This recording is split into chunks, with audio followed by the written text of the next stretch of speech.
Hello friends, welcome to the coffee mug. വളരെ എളുപ്പത്തിൽ തയ്യാറാക്കാവുന്ന നല്ല രുചിയുള്ള ഒരു മാർബിൾ കേക്കിൻ്റെ റെസിപ്പിയാണ് ഇന്നത്തേത്. റെസിപ്പിയിലേക്ക് പോകുന്നതിന് മുൻപ് നിങ്ങൾ ഈ ചാനൽ ആദ്യമായിട്ടാണ് കാണുന്നതെങ്കിൽ സബ്സ്ക്രൈബ് ചെയ്യാൻ മറക്കല്ലേ. അതുപോലെ തന്നെ എൻ്റെ മറ്റ് കേക്ക് റെസിപ്പികളും ഒന്ന് ചെക്ക് ചെയ്യണേ. ആദ്യമായി കേക്കിന് ആവശ്യമായ ചോക്ലേറ്റ് മെൽറ്റ് ചെയ്തെടുക്കണം. അതിനായി ഞാനിവിടെ 1/3 കപ്പ് ചോപ്പ് ചെയ്ത് ഡാർക്ക് ചോക്ലേറ്റ് എടുത്തിട്ടുണ്ട്. ഇത് മെൽറ്റ് ചെയ്തെടുക്കുന്നത് ഡബിൾ ബോയിൽ മെത്തേഡിലാണ്. ചോക്ലേറ്റ് നന്നായി മെൽറ്റായി കഴിയുമ്പോൾ ഇതിൽ നിന്ന് മാറ്റിവെക്കാം. അടുത്തതായി ബട്ടർ മിൽക്ക് തയ്യാറാക്കണം. അതിനായി ഒരു ചെറിയ ബൗളിലേക്ക് 1/2 കപ്പ് പാലും 1 ടേബിൾ സ്പൂൺ വിനാഗിരിയും ചേർത്തിളക്കി മാറ്റിവെക്കാം.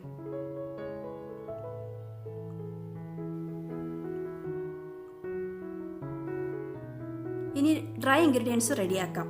അതിനുവേണ്ടി ഒരു അരിപ്പയിലേക്ക് 1 കപ്പും 2 ടേബിൾ സ്പൂണും മൈദ,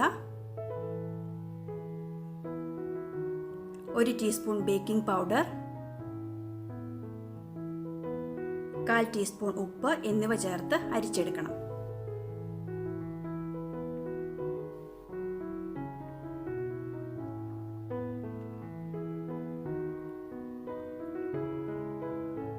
ഇനി നന്നായിട്ടൊന്ന് മിക്സ് ചെയ്തെടുക്കാം കേട്ടോ.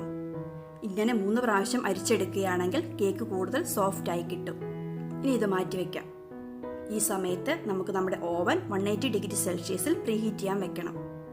ഇനി മറ്റൊരു വലിയ ബൗളിലേക്ക് 1/2 കപ്പ് അൺസോൾട്ടഡ് ബട്ടർ ഇട്ട് കൊടുത്ത് ബീറ്റ് ചെയ്തെടുക്കാം. നമ്മൾ എടുക്കുന്ന ബട്ടർ റൂം ടെമ്പറേച്ചർ ഉള്ളതായിരിക്കണം.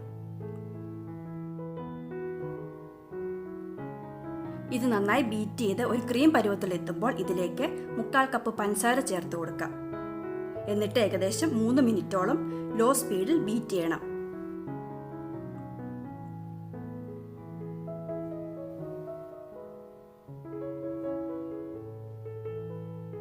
ഇടയ്ക്ക് ഒരു സ്പാറ്റില വെച്ച് സൈഡിൽ പറ്റി പിടിച്ചിരിക്കുന്നത് കൂടി തൂത്തിട്ട് കൊടുക്കാം.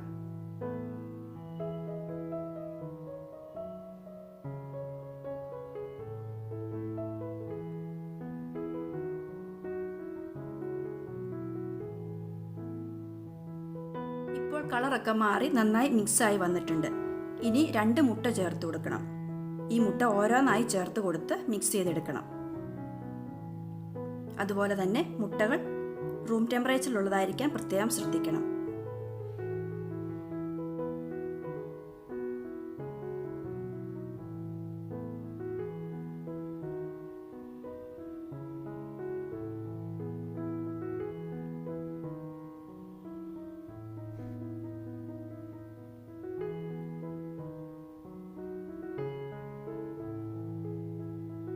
അടുത്തതായി 1 ടീസ്പൂൺ വാനില എസൻസ് ചേർത്ത് കൊടുക്കാം.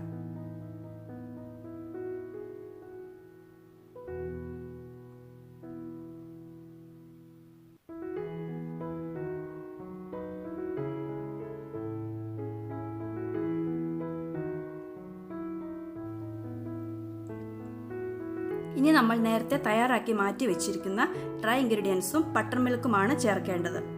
ഇത് ഒന്നിടവിട്ട് 2 പ്രാവശ്യമായി യോജിപ്പിച്ചെടുക്കാം. അധിക നേരം ബീറ്റ് ചെയ്യേണ്ട, എല്ലാം കൂടി ഒന്ന് മിക്സ് ആയി കിട്ടിയാൽ മതി.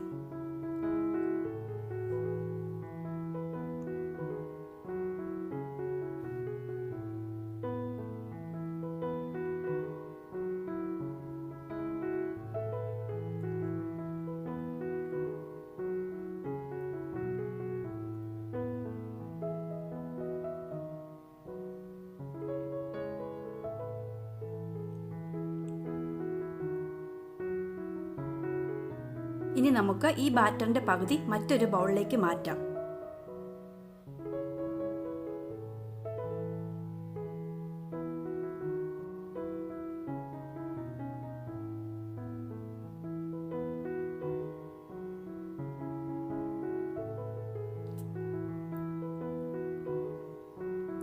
ഇതിലേക്ക് നമ്മൾ നേരത്തെ മെൽറ്റ് ചെയ്ത് വെച്ചിരിക്കുന്ന ഡാർക്ക് ചോക്ലേറ്റ് ചേർത്ത് ഒരു സ്പൂണോ സ്പാറ്റിലോ വെച്ച് നന്നായി ഒന്ന് കമ്പൈൻ ചെയ്തെടുക്കാം.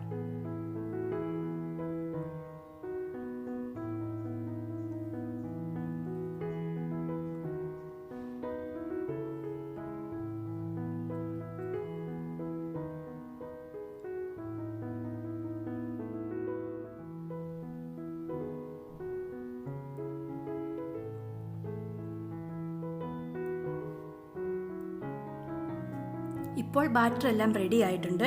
ഇത് ബേക്കിംഗ് പാനിലേക്ക് മാറ്റാം. അതിനായി ഞാനിവിടെ എടുത്തിരിക്കുന്നത് 8 ഇഞ്ചിൻ്റെ പാനാണ്. ബട്ടറൊക്കെ തൂത്ത് ബട്ടർ പേപ്പർ വിരിച്ച് റെഡിയാക്കിയിട്ടുണ്ട്. ഇനി ബേക്കിംഗ് പാനിലേക്ക് വാനില ബാറ്ററും ചോക്ലേറ്റ് ബാറ്ററും ഒന്നിടവിട്ട് പല പ്രാവശ്യമായി ഇട്ട് കൊടുത്ത് ഫില്ല് ചെയ്തെടുക്കാം. നമ്മുടെ ഈ മാർബിൾ കേക്കിൻ്റെ ബാറ്റർ കുറച്ച് തിക്കായിട്ടുള്ളതാണേ. ഇങ്ങനെ മൊത്തം ഇട്ട് കൊടുത്തതിന് ശേഷം ഒരു സ്റ്റിക്ക് ഉപയോഗിച്ച് ഒന്ന് കറക്കിയെടുക്കാം. ഇങ്ങനെ ചെയ്യുമ്പോഴാണ് ഈ കേക്കിന് മാർബിൾ ഡിസൈനായി വരുന്നത്. ഡിസൈൻ ചെയ്യുന്നതൊക്കെ നിങ്ങളുടെ ഇഷ്ടാനുസരണം ചെയ്യാട്ടോ. ഇനി 2-3 പ്രാവശ്യം ടാപ്പ് ചെയ്ത് പ്രീഹീറ്റ് ചെയ്ത് വെച്ചിരിക്കുന്ന ഓവനിലേക്ക് മാറ്റാം. 180 ഡിഗ്രി സെൽഷ്യസിൽ 25 മുതൽ 30 മിനിറ്റ് വരെയാണ് ബേക്കിംഗ് ടൈം. ഓരോ ഓവൻ അനുസരിച്ച് ബേക്കിംഗ് ടൈമിൽ ചെറിയ വ്യത്യാസം വരാം. 25 മിനിറ്റ് ആകുമ്പോൾ ഒരു സ്റ്റിക്ക് വെച്ച് ചെക്ക് ചെയ്യണം. ഇപ്പോൾ നമ്മുടെ കേക്ക് റെഡി ആയിട്ടുണ്ട്. എനിക്കിവിടെ 27 മിനിറ്റിലാണ് ബേക്കായി കിട്ടിയിരിക്കുന്നത്. ഒരുപാട് തണുക്കുന്നതിന് മുൻപ് തന്നെ ബേക്കിംഗ് പാനിൽ നിന്ന് കേക്ക് വയറാക്കിലേക്ക് മാറ്റണം. അല്ലെങ്കിൽ അത് ഇരുന്നിട്ട് തന്നെ വെള്ളത്തിൻ്റെ അംശം ഉണ്ടാകാൻ സാധ്യതയുണ്ട്. ഇനി ഇതൊന്ന് കട്ട് ചെയ്ത് നോക്കാം. നല്ല സോഫ്റ്റ് ആയിട്ടുള്ള ഒരു കേക്കാണിത്. അതുപോലെ തന്നെ നല്ല ടേസ്റ്റിയും. ഉണ്ടാക്കി ഒരു ദിവസം കഴിയുമ്പോൾ കുറച്ചുകൂടി ടേസ്റ്റ് ആയിരിക്കും. അപ്പോൾ നിങ്ങൾ എല്ലാവരും ഇതൊന്ന് ഉണ്ടാക്കി നോക്കുക. സൂപ്പറാണ്. ഉണ്ടാക്കി നോക്കിയിട്ട് നിങ്ങളുടെ അഭിപ്രായം താഴെ കമൻറ്റ് ബോക്സിൽ അറിയിക്കണേ. ഈ വീഡിയോ ഇഷ്ടപ്പെട്ടെങ്കിൽ ലൈക്ക് ചെയ്തും ഫ്രണ്ട്സിനും ഫാമിലിക്കും ഷെയറും ചെയ്ത് എന്നെ ഒന്ന് സപ്പോർട്ടും ചെയ്യണേ. അപ്പോൾ നമുക്ക് മറ്റൊരു നല്ല റെസിപ്പിയുമായി വീണ്ടും കാണാം. Thank you.